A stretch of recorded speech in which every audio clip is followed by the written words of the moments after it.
Hello, Kenneth. Welcome to Behind the Tab. Thanks for joining us. Thanks for having me, Patricia. Happy to be here. Wonderful. So before we get started, can you just talk about your background and how you got into hotel F&B? Sure.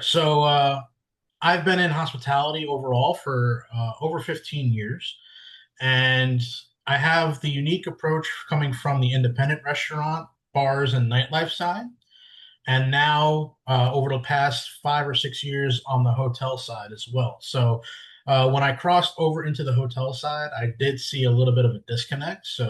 I've kind of become a thought leader per se in the industry, um, in terms of how we can really start taking hotel food and beverage to a new approach and a different level. Now, how did you get into F&B, like bars and restaurants? Like what was your background? How did that come to be? I don't have the typical started as a dishwasher and work my way up approach. I Coming out of college, I was a business and recreation major.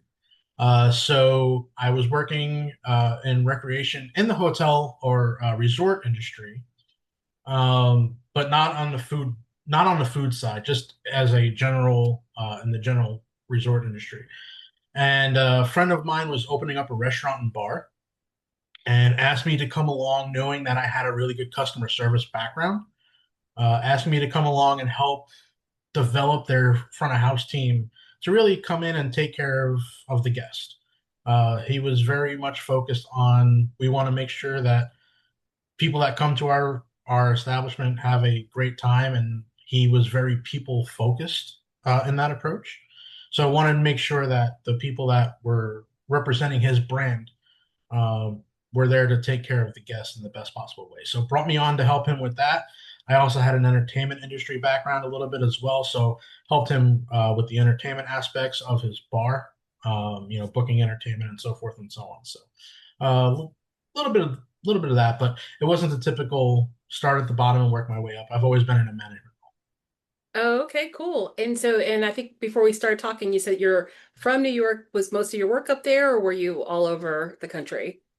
So I moved out of New York once I graduated high school, and went to college in Pennsylvania. I lived in Pennsylvania for about 20 years, which was where a majority of my work was prior to the pandemic. During the pandemic, I moved down to Nashville and have been in the Nashville area ever since. Nice, nice. So, if we talk specifically about hotel F&B, what would you say has changed the most over since the years you've been focused on it? I'm starting to see now that the way that I approach hotel F&B is starting to become the way that most people are starting to think about hotel F&B. So with me coming from the independent restaurant and bar side, I have an approach where F&B shouldn't be just thought of as an amenity.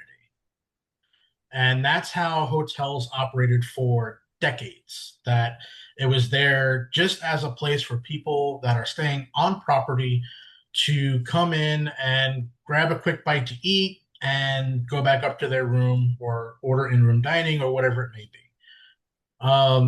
The approach that I have is complete 180 of that. Yes, we are still there to serve the people that are in the house, that are in house for the hotel, but what is stopping us from also opening up our doors to the people that live within our communities and work within our communities? What I have done and have really focused on and gotten out there through speaking sessions and articles and things like that I do, we need to change the mindset of how hotel and hoteliers think about their F&B. It's always been thought of as a financial loss leader. Mm. You know, the event side carries the restaurants, and all of that. Um, and now in today's market where, revenues, we need to diversify revenue streams as much as we possibly can throughout the property. And hotels were for the longest time just that area that wasn't pulling through. No matter how many events and everything like that, the restaurants were just it would they would cross each other out essentially.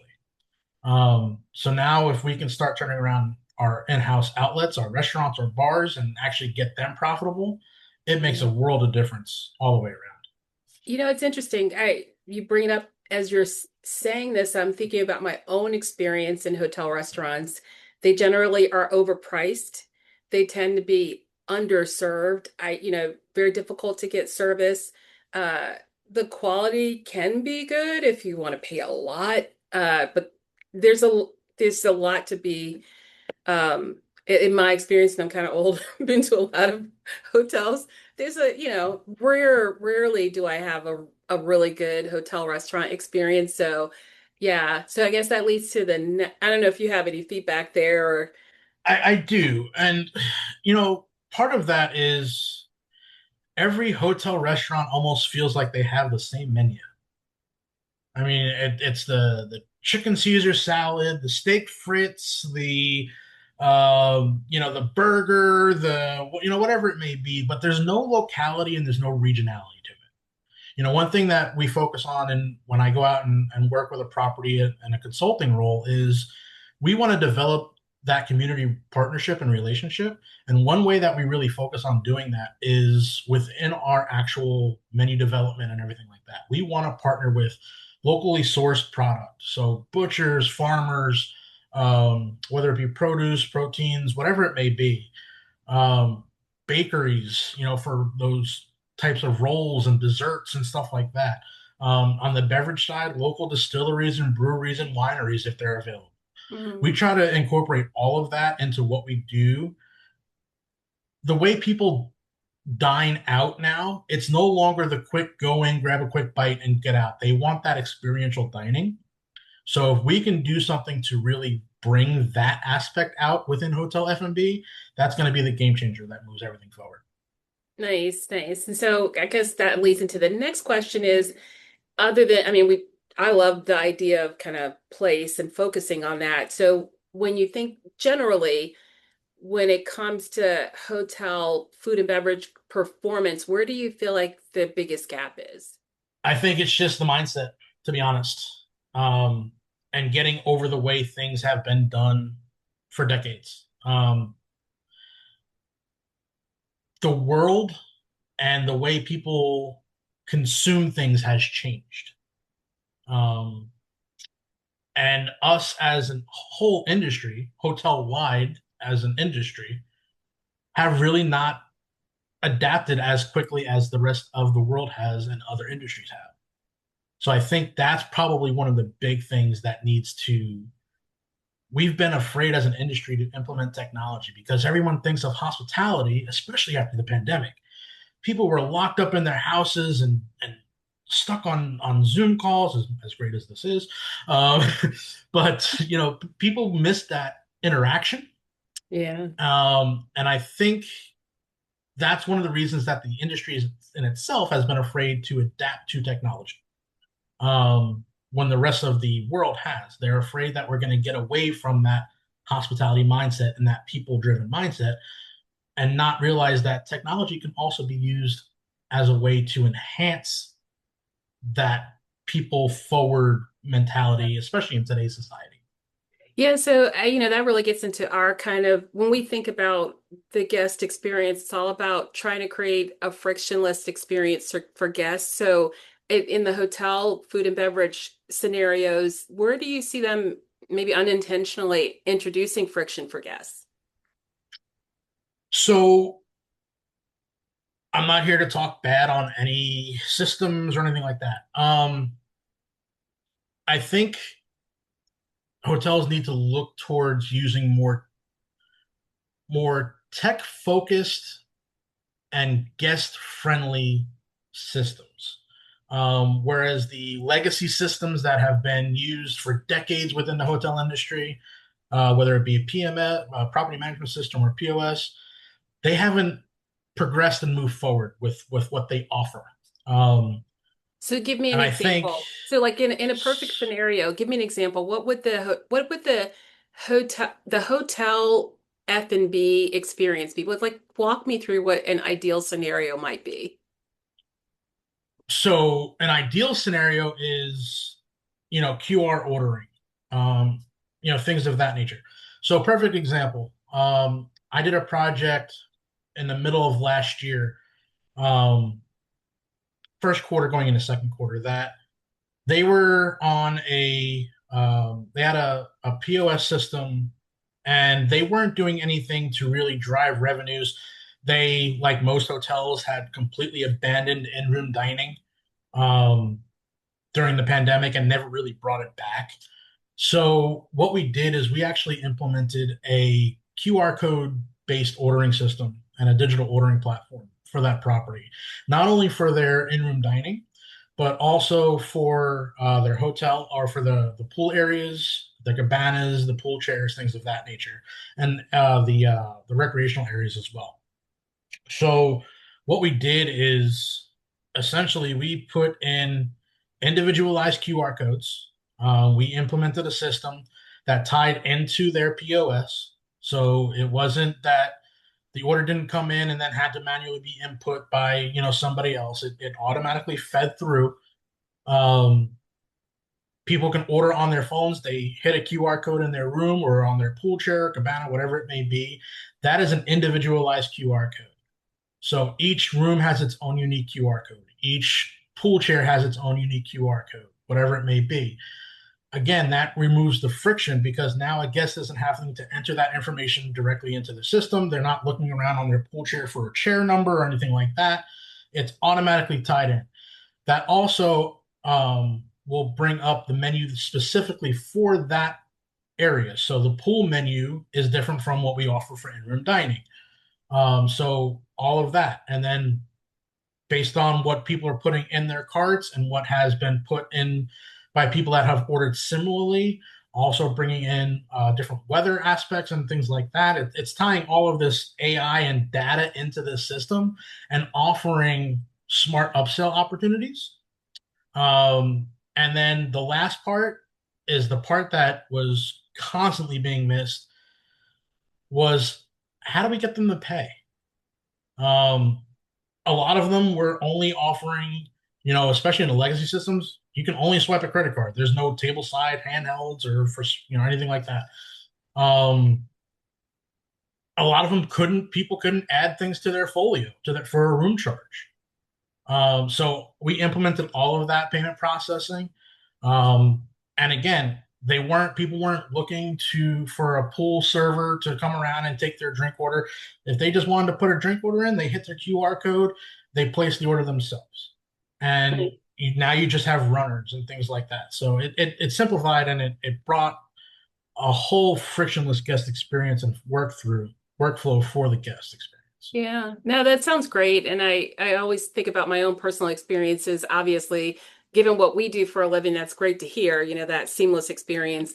But it also brings up a question about labor, and talk to us about how hotels, I know you work a lot with independent hotels. How are they dealing with the labor challenges around the F&B, specifically to F&B? So that's actually one of the things that a system like the one that I just described can greatly help out. First off, we need to be taking care of our people within the industry.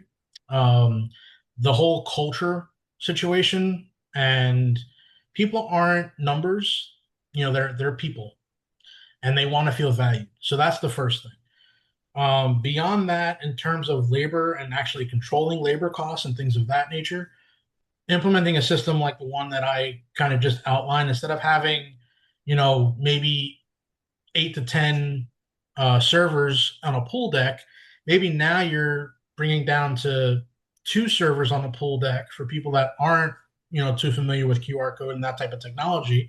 And then you have two runners that bring that, one for the food, one for the beverage. Um, depending on the size of the property and whatever it may be.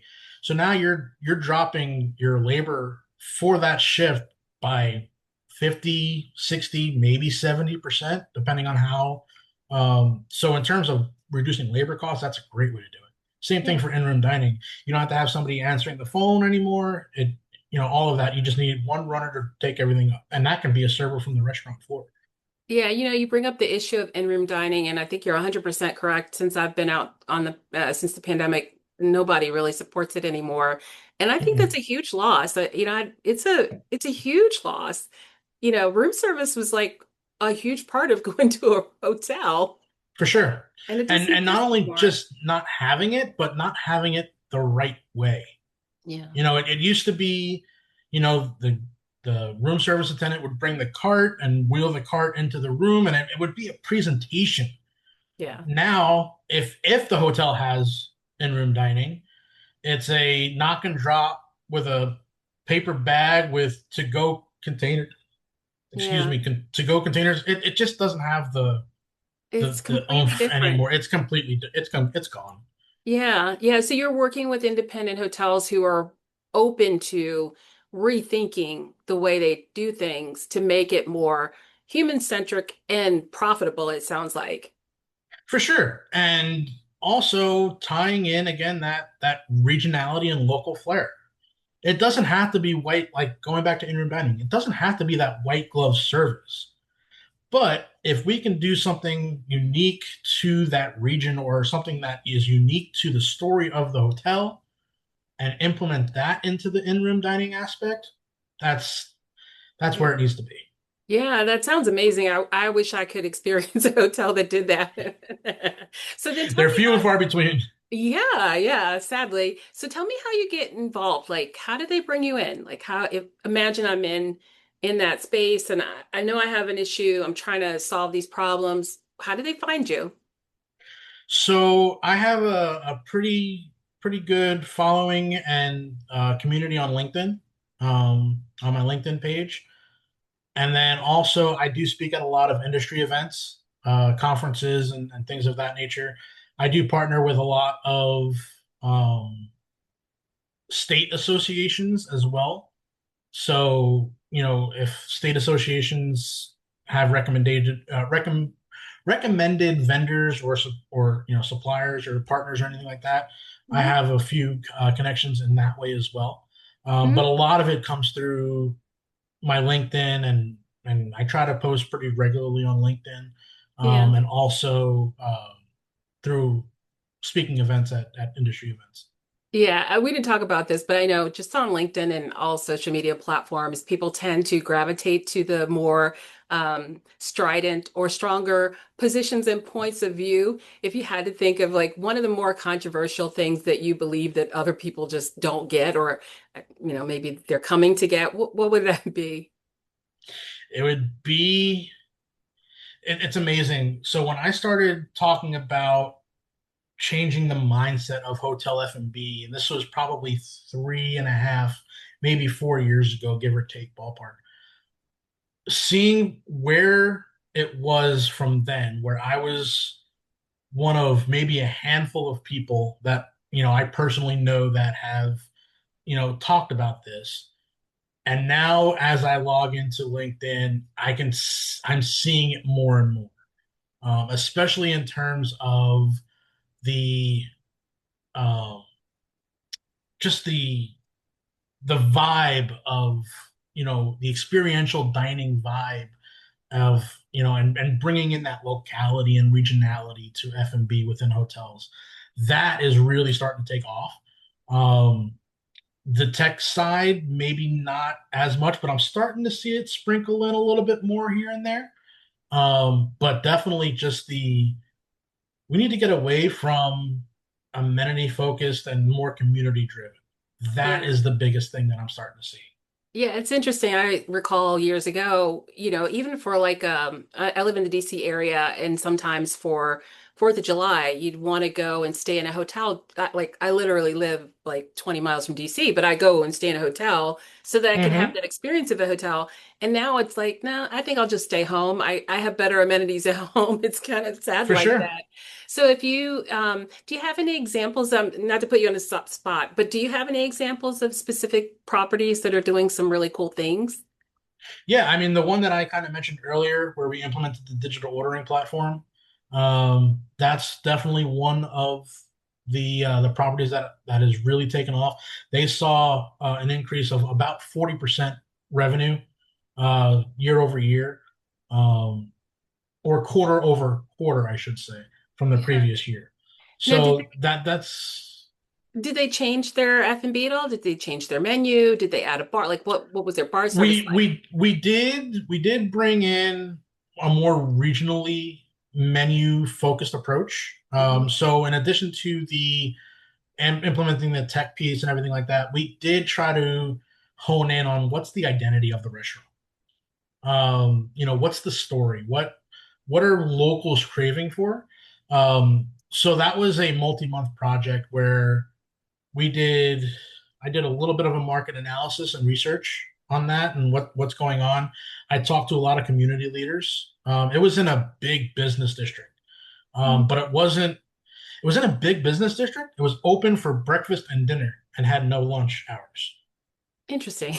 So, I mean, that's something. Not only did we open lunch, but we also offered delivery.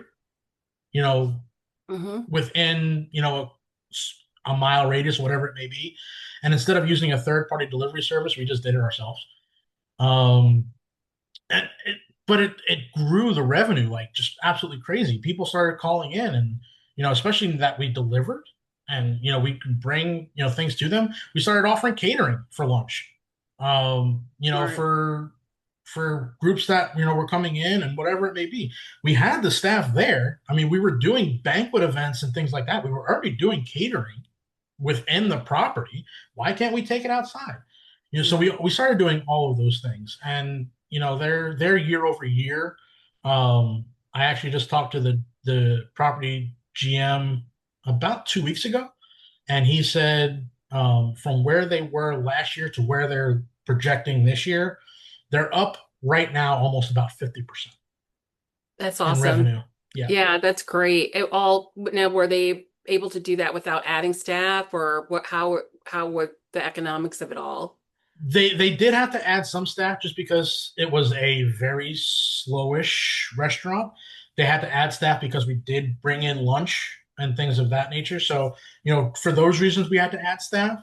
But in terms of what you're seeing on the revenue side as opposed to what the expenses are, it completely it warrants bringing in that staff. Nice.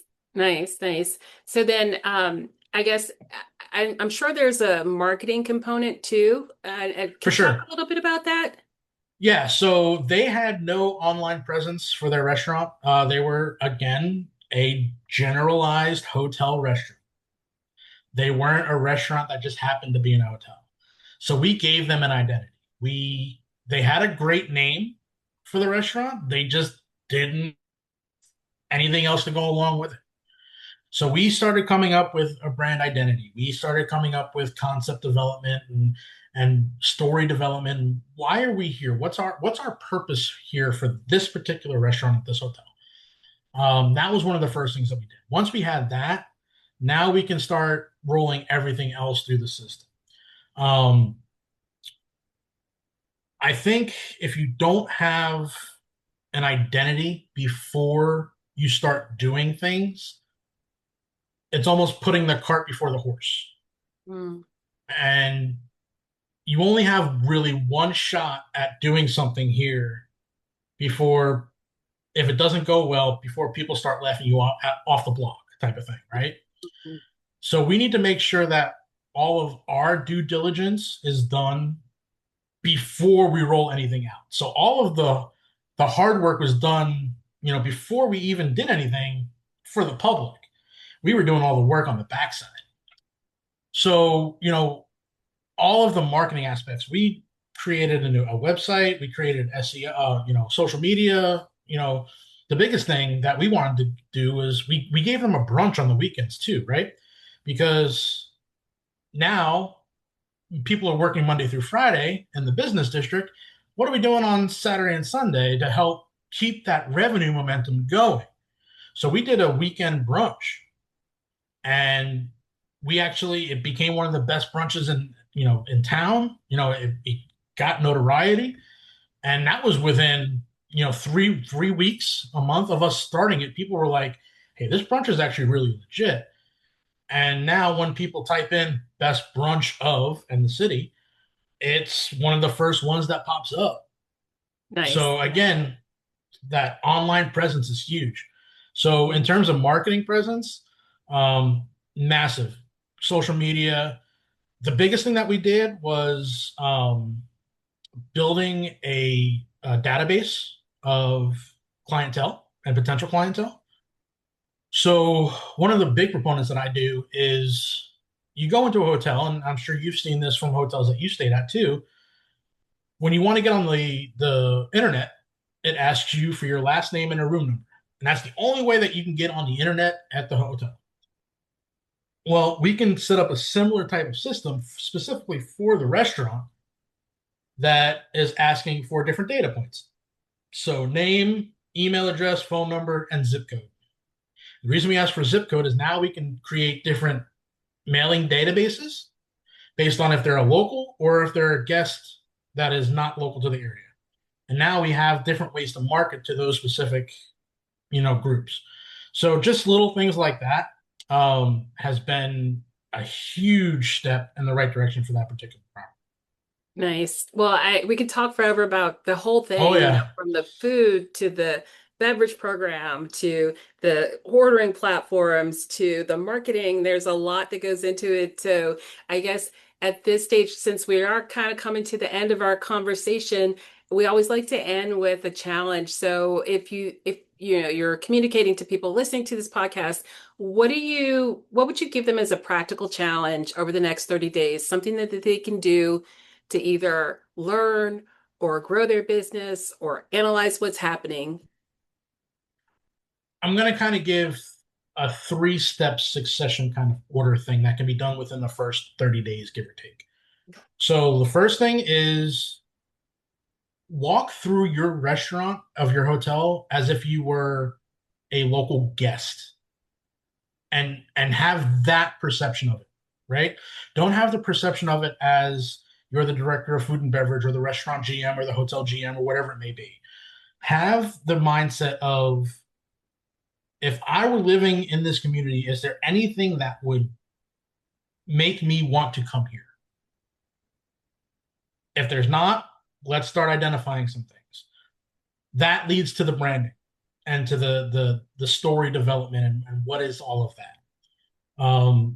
And then the third piece is once you have all of that, it's the communicating and starting to work with the local vendors for sourcing and sustainability because that will help build upon that story. So you identify your story, whether it be we are a local, farm to table kind of concept where we use and we partner with local vendors and things like that. Well, now we need to identify those local vendors and what are we going to do and how are we going to partner? Those are, I think, the big step one, 1A and 1B kind of things that within the first 30 days, and now you can start building out your succession plan on these are the things that we need to tweak and work on and build off of from there. Nice. Well, I really want to thank you for taking the time to do this. Again, we could talk for hours and hours. There's so many things that we could get into, but for those that are listening and want to learn more about you, where would you send them? So the best place would be to my LinkedIn page, which is Kenneth Scharlatt, Scharlatt. On LinkedIn, just search that, and I will probably be the only person that pops up. All right. And we'll make sure to put a link in the description for this to your LinkedIn as well. So thank you so much. I It's appreciate it. great talking to you. Patricia, I had a really great time and enjoyed our conversation. Awesome.